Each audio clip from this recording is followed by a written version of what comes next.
ပရိသတ်များအားလုံးပဲမင်္ဂလာပါရှင်ဒီနေ့မှာတော့ပရိသတ်ကြီးတို့အတွက်ငရဲကလာသောထောင်ကြီးနဲ့သစ္စာခံထောင်မှုအပိုင်း၃ကိုဆက်လက်တင်ဆက်ပေးသွားမှာပဲဖြစ်ပါတယ်ရှင်နောက်ပြီးတော့အခဘူမိမှာတောင်းကျနေတဲ့တကောင်ကတော့ထူးဆန်းတယ်စပိန်သမားလို့ပြောကြတယ် CCTV တွေမှာလည်းဓာတ်ပုံတချို့ရထားပေမဲ့မျက်နှာမမြင်ရအောင်ဓာတ်ပုံကိုရထားပါရဲ့နေကိုလိုက်မရတာအတော်ထူးဆန်းနေတာနောက်ထပ်ထူးဆန်းတဲ့အချက်ကအရာရှိကြီးကပြောနေရင်လည်းတစ်ချက်ရက်လိုက်ပြီးပေါင်မော်တင်ကင်ထားတဲ့ရှိခွက်ကိုစပွဲပေါ်လှမ်းတင်လိုက်နဲ့သဘောတကျခဏလေးရှိမောလိုက်တယ်။ထူးခြားတဲ့တစ်ချက်ကဒီကောင်လိုက်တက်နေတဲ့လူတွေအကုန်လုံးကရာဇဝတ်ကောင်တွေပဲတကယ်ကောင်တွေပြီးတော့ရာဇဝတ်ကောင်တွေမှာရဲတွေတောင်သွားထိလို့မရလို့လွတ်ထားတဲ့အလွှာတွေကကောင်တွေပါတယ်။သတင်းစာတွေထဲမှာတော့မြို့မျက်နှာဖုံတွေကိုစိတ်တစားလူတက်ကောင်လိုက်တက်နေရပေါ့ဗျာရေးကြတာပေါ့။ဒါပေမဲ့အဲ့ဒီမျိုးမျက်နှာဖုံးတွေကမျက်နှာဖုံးခွာချလိုက်ရင်နောက်ကွယ်မှာဘာကောင်တွေရဲ့မျက်နှာလဲဆိုတာလူတိုင်းသိပါတယ်အဆက်အသွယ်နဲ့တနာအင်အားကြောင့်သာထိလို့မရကြတာအရာရှိကြီးကစကားတန်ရှိရှိပြောလိုက်ပြီးနောက်ခိတ္တငြိမ်သက်သွားတယ်ဘယ်သူမှစကားပြောခြင်းမရှိရတဲ့ရုံးခန်းထဲမှာတော့အကြတန်တော့မကြရလောက်အောင်တိတ်ဆိတ်နေပြီးနိုင်လက်တန်ရဲ့သွားတဲ့အတန်သာကြည်ကြဲလာလာမြည်ဟီးနေအောင်ကိုရေးအရာရှိနေရခတ်စွာနားထောင်နေရတယ်တဖြုတ်ကြာမှအရာရှိကြီးကကတိုင်းထားပါခမအနားယူတော်မဲ့ကိစ္စဘလို့လဲခမတို့မျိုးရိုးရဲ့ထုံးစံတိုင်းခမသားလွှဲမှာမဟုတ်လားသူကရောရောက်ပြီလားအဲ့လိုမြင်လိုက်တော့ထာမူကစိတ်ပြက်ဟန်တစ်ချက်ကလေးမျက်နှာပေါ်ဖြစ်ပြေးသွားပြီးရဲ့နောက်အိတ်ဆက်စွာနဲ့ပဲကျုပ်လူကြီးမင်းတို့ပြောထားပြီးပြီပဲကျုပ်သားလာလိုက်မယ်မနှက်ဖြန်ဆိုရင်ပဲသူရောက်လာတော့မယ်အချိန်ရောက်ပြီသူဆက်ပြီးတော့ဒီနရသိန်ထောင်မျိုးကိုကင်တွဲလိုက်မယ်ဒါကကျုပ်တို့မျိုးရိုးထုံးစံပဲဟိုအစောပိုင်းအစိုးရနဲ့ကျုပ်တို့ညှိနှိုင်းသဘောတူကြရတာတွေပြောထားပြီးသားပါတုံးတိတိလေးတန်းနဲ့ပြောဆိုလိုက်ပါတယ်ရရှိကြီးကဆိုဖာနောက်မီယာကျော်ကိုကြားလိုက်ပြီးဆိုဖာအစွန်းပြားကိုရှေ့တိုးထိုင်လိုက်ရင်မဟုတ်သေးဘူးလေဗျာခမသားကမနှက်ပြန်လာမှာဟုတ်ပြီဒါပေမဲ့ခမကဒီညပဲဒီကထွက်မှာမလားဒါလည်းခမတို့မျိုးရိုးထုံးစံမယ်ဆိုတော့ဒီကကိစ္စအဝဝကိုကိုယ်တိုင်တပတ်တန်သည်10ရက်တန်သည်ကိုဖိရင်ပြီးလွှဲပြောင်းပြီးမှသွားတာပိုဖြစ်တဲ့နာမဟုတ်လားအခုမှရောက်လာမယ်ခမသားခမလိုတော့ချက်ချင်းဘယ်အသားကြတောင်းဝယူနိုင်မှမလဲထောင်မိုးရဲ့မျက်နှာမှာစိတ်ပြတ်မှုကဖြတ်ခနဲ့မဟုတ်အထင်းသားပေါ်လာပြီးတော့ကြောက်သားကကြောက်လို့ပဲတစ်ထက်တည်းကင်တွယ်သွားနိုင်ပါလိမ့်မယ်ဒါတော့မပူပါနဲ့ကျုပ်တို့မျိုးရိုးဆက်လက်ဆင့်ကမ်းလာခဲ့တာကျုပ်အထီပဲဘာလို့ဘာမှမဖြစ်ခဲ့ဘူးမဟုတ်လားကျုပ်သားလည်းအဲ့တိုင်းပဲဖြစ်ပါလိမ့်မယ်ပြတ်သားစွာပြောပါတယ်အရာရှိကြီးလည်းထိုင်ရန်ကနေထားလိုက်ပြီးခေါင်းကိုကုံရင်နဲ့ဘဲဘက်မှန်ပရင်စီရှောက်သွားလိုက်ပြီးမှပြန်လှည့်ပြီးဒီကိစ္စကကျွန်တော်တို့ဌာနလုံထုံးလုံနေနဲ့ဘလို့မှမညီရဗျကျွန်တော်ဒီမလာခင်ဒီကိစ္စအတွက်ဇာရီတာပြန်လဲထူထောင်ရေးဌာနညွှန်ချုပ်နဲ့ရောပြည်ထရေးဝန်ကြီးနဲ့ရောတွေ့ခဲ့တယ်။သူတို့ကအတော်လေးဘဝင်မတွေ့ဖြစ်နေကြတယ်။ဒီတစ်ချက်ကိုလည်းကျွန်တော်တို့ထည့်ပြီးစဉ်းစားရမယ်ဗျ။ခင်ဗျားတို့မျိုးရိုးအလိုက်လက်လွှဲခဲ့တဲ့နေရာဆိုတာလည်းဟုတ်ပါတယ်။ဒါပေမဲ့အခုကအစိုးရတစိမ့်တတိသားပါဝင်နေပြီလေ။ထောင်မိုးရဲ့မျက်လုံးတွေမှုံမိုင်းခတ်ထန်သွားကြောင်းကိုရေးရရှိသတိထားမိလိုက်ပြီးတော့ငကိုခန်းစားနေရတဲ့အေးစက်မှုပို့တိုးပြီးခန်းစားလိုက်ရတယ်။ကျုပ်တို့မျိုးရိုးပိုင်ထီနေအောင်ကျုပ်တို့မျိုးရိုးကြီးပဲထိမ့်သိမ့်ပြီးတော့လဲပတ်လာတာမျိုးဆက်80အထိပါပဲ။အဲ့နောက်မှအစိုးရအတင်းကျပ်သူတို့ပါဝင်မှုရမှဖြစ်မယ်ဆိုတဲ့အတွက်ကျုပ်တို့ဘက်ကသဘောတူညီချက်တွေတောင်းပြီးပါဝင်ခွင့်ပေးခဲ့တာပါတကယ်လို့အစိုးရအဲ့သဘောတူညီချက်တွေအပေါ်မှာအပြောင်းလဲလှုပ်ချင်လာရင်လူကြီးမင်းထာမူကအရာရှိကြီးကိုစူးရှစာတစ်ချက်စိုက်ကြည့်လိုက်ပြီးတော့လူကြီးမင်းတို့အစိုးရကိုပြောလိုက်ပါကျုပ်တို့လဲပတ်နေရတွေရက်တန့်ပေးလိုက်မယ်ကိုယ့်အစီအစဉ်နဲ့ကိုတခြားနေရာမှာဒီလိုအထူးကြက်မဲ့ရာဇဝတ်သားတွေထိမ့်သိမ့်မှုထောင်တစ်ခုစီစဉ်လိုက်ပါလို့ယတိပြတ်ပြောချလိုက်ပါတယ်ကိုရေးအရာရှိလဲတင်းမာလာတဲ့အခြေအနေကြောင့်ကျမ်းမြင်ကိုသာငုံကြည့်နေခဲ့လိုက်တယ်။အရာရှိကြီးလဲချက်ချင်းပဲအိုစားသွားတဲ့ပုံပေါက်လာပြီးနှစ်ဖူးကိုလက်နဲ့ပွတ်နေရင်တက်ပြင်းမြောင်မှုတ်ထုတ်နေ။အဲ့ဒီချိန်မှာထောင်ပင်မအဝင်ရဲ့တခါပွင့်သွားတဲ့အတန်ချင်းကနေကြားလိုက်တာနဲ့ထောင်မူကမှန်ပရင်းနောက်သွားပြီးတစ်ချက်အပြင်ကိုလှမ်းကြည့်လိုက်တယ်။ထူးထူးခြားခြားတော့မဟုတ်ပါဘူး။ပုံမှန်ကင်းလဲရင်ပြန်ပြီးတော့ဝင်ရောက်လာကြမှာ။အရာရှိကြီးကဆိုဖာကိုပြန်သွားပြီးတော့ထိုင်ချလိုက်ရင်ဆေးလေးတောက်ရရင်ကောင်းလေစွာဆိုတဲ့အတွေ့နဲ့ဘောင်းမီအိတ်ကပ်ကိုဆမ်းပြီးဆေးလိပ်ဘူးကိုထုတ်ယူဆေးလိပ်ကိုနှာခမ်းမှာတီးလိုက်ပြီးမ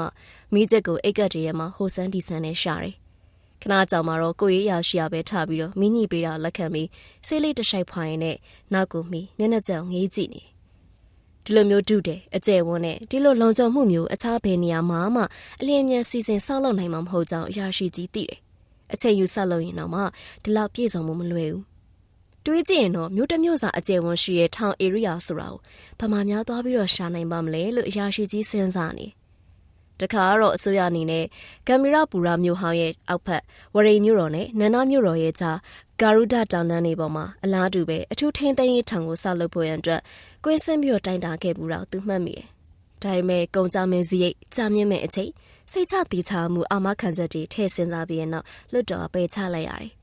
အစိုးရအနေနဲ့နရသိမ်မြို့တော်ကိုထောင်မှုတို့ရဲ့မျိုးရိုးစီကနေလက်လွဲရယူဖို့ရန်လေဖိအားပေးပြီးစူးစမ်းခဲ့မှုကြောင့်အရာရှိကြီးအမှတ်ရတယ်။ဒါပေမဲ့မြို့တစ်မြို့လုံးစာ area နဲ့အခြေခံအဆောက်အဦအတွက်ပေးချေရမယ့်ရော်ကြီးပမာဏမိုးထိုးနေတဲ့အတွက်လွတ်တော်မှာအခြေတင်ဖြစ်ပြီးတော့ရပ်တန့်သွားခဲ့ရပြန်တယ်။ဒီလိုမျိုးအခြေတင်ငင်းခုံမှုကိုအပီးတိုင်ရပ်တန့်စေခဲ့တဲ့နောက်ထပ်အကြောင်းအရာတစ်ခုကဒီနရသိမ်ထောင်မြို့ကိုလဲပတ်နေတဲ့ကုန်ကြစည်နဲ့ထိမ့်သိမ်းဆောက်ရှောက်ကပမာဏပါ။အစိုးရအနေနဲ့ဝန်ထမ်း90ရာခိုင်နှုန်းဆေးလွတ်ခန့်ထားပေးပေမဲ့လေကျန်တဲ့ဝန်ထမ်း90ရာခိုင်နှုန်းနဲ့လေပတ်ကုန်ကြစည်စကားတွေကထောင်မှုတို့မျိုးရိုးရဲ့ငွေတိုက်အတွင်းကနေအိဆိုင်ကြခံနေခြင်းဖြစ်တဲ့အချက်ကပါဇာအားလုံးပိတ်စေခဲ့တာကျွန်တော်ပြောချင်တာကဗျာအစိုးရနဲ့ခင်ဗျားတို့မျိုးရိုးကြတဲ့ကသဘောတူညီမှုတွေရှိခဲ့တယ်ဆိုတာမှန်ပါတယ်ဒါကိုသိလို့လဲကျွန်တော်တို့အတင်းကျပ်ဖိအားပေးတာမျိုးတွေလုပ်ဖို့စိတ်ကူးမရှိပါဘူးဒါပေမဲ့ဗျာဒီလောက်အန်ရီကောင်ရာဇဝတ်သားအစိုးရကထိုက်ခေါင်နေဦးကြီးထားတဲ့နေရာခမရဲ့သားချက်ချင်းကိုလက်လွဲချက်ချင်းအဆင်ပြေသွားမယ်လို့ရှုံလိုက်ဖို့ရကကျွန်တော်တို့အတွက်အန်ရီများလုံးနေမဟုတ်လားငြိမ်သက်မှုကိုဖောက်ခွဲပြီးအရာရှိကြီးပြောလိုက်ပါတယ်အဲ့နောက်ထပ်မှန်ပြီးခမလည်းသိတာပဲဗျာတချို့ကောင်တွေဆိုရင်ရိုးရိုးရာဇဝတ်သားရတော့မဟုတ်ဘူးလူသားစားတဲ့ကောင်တွေလည်းရှိတယ်မျိုးပီစားဖောက်ပြန်နေတဲ့ကောင်တွေလည်းရှိတယ်နောက်ဆုံးဗျာခမပြောနေတဲ့ဟိုးမြေအောက်ထက်အောင်ဆုံးဆုံးတစ်ကောင်ဆိုရင်ဘယ်သူမှတော့တာဝန်ယူလို့မရပဲခမကိုယ်တိုင်ကင်ကြွေနေရတာမဟုတ်လားအဲ့ဒီအောက်ထက်တွေဆိုရင်ကျွန်တော်တို့တော့ရှာဖို့တာမဟုတ်ဘူးဖြည့်ဆွတ်လိုက်ပါတယ်ပြောလိုက်ရတယ်မြေအောက်ခဏလွားအနက်အောက်ဆုံး3လွားထောင်မှုတို့မျိုးရိုးကလွယ်ပြီးဘယ်သူမှဝင်ခွင့်မရှိစေရဆိုတဲ့အချက်ကအစိုးရနဲ့သဘောတူညီချက်တွေရတစ်ချက်အနေနဲ့ပါတာကိုတော့အရာရှိကြီးသိတယ်အဲ့ဒီ3လမှာတော့အစိုးရနဲ့မပူပေါင်းခင်ကသူတို့စီစဉ်နဲ့သူတို့ချုံနှောင်ဖမ်းဆီးထားတဲ့အစိုးရဆုံးကောင်တွေကိုထိမ့်သိမ်းထားတဲ့လူသားသိခွင့်ရတယ်အချက်လက်နဲ့မှတ်တမ်းတွေအောင်မှအစိုးရစီကိုလက်လွတ်မပေးခဲ့ဘူးအရာရှိကြီးပြောလိုက်မှထောင်မှုကနိုင်ရီကိုတစ်ချက်ကဲကြည့်လိုက်ပြီးတစုံတရာတတိယသွားတဲ့ဟန်နဲ့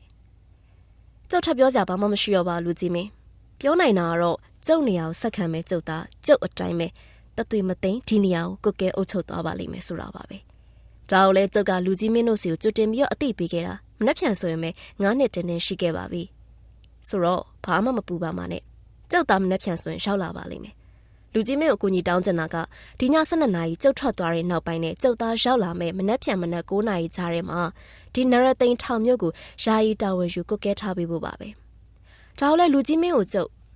2နှစ်ရှိပြီဟုတ်ပါတယ်ဒီညအကြောင်းခင်ဗျားကျွန်တော်ပြောခဲ့တာ2နှစ်ရှိပါပြီဒါပေမဲ့ဗျာအရာရှိကြီးကစိတ်မကောင်းတဲ့မျက်နှာနဲ့ထောင်မှုကိုကြည့်လိုက်ရင်မနှက်ဖြန်မနှက်ခင်ဗျားသားရောက်လာတဲ့အထိခဏဆောင်လို့မရဘူးလားအ ਨੇ ဆုံးတော့ဗျာတားကိုလူကိုယ်တိုင်လက်လွဲပြီးမှသွားဖို့မဟုတ်ဘူးလားပြီးတော့ကျွန်တော်တို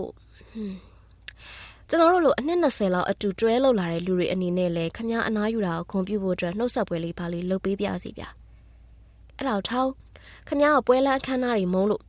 ့နောက်ဆုံးကျွန်တော်လိုခမည်းနဲ့အတူနှစ်20ကျော်အတူလက်တွဲလာတဲ့လှုပ်ဖော်ကင်ပတ်မိတ်ဆွေတယောက်ကိုခမည်းသွားတာလိုက်ပို့ပြီးတော့နှုတ်ဆက်ခွင့်တော့ပေးအောင်ပေါ့ဗျာအခုကလည်းဖြုံးစားကြီးခုညမှခုညထောင်မိုးရဲ့တင်းမာရီမျက်နှာအနှဲငယ်ပျော့ပြောင်းသွားတဲ့ဟန်ဖြစ်သွားတယ်ပြီးတော့မှဒ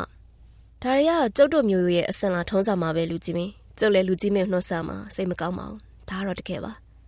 အဲ့လိုနဲ့အရာရှိကြီးရဲ့နှလုံးနေရာကိုခဏလေးတွေးပြီးတော့ငေးကြည့်အဲ့ဒီနောက်မှာတော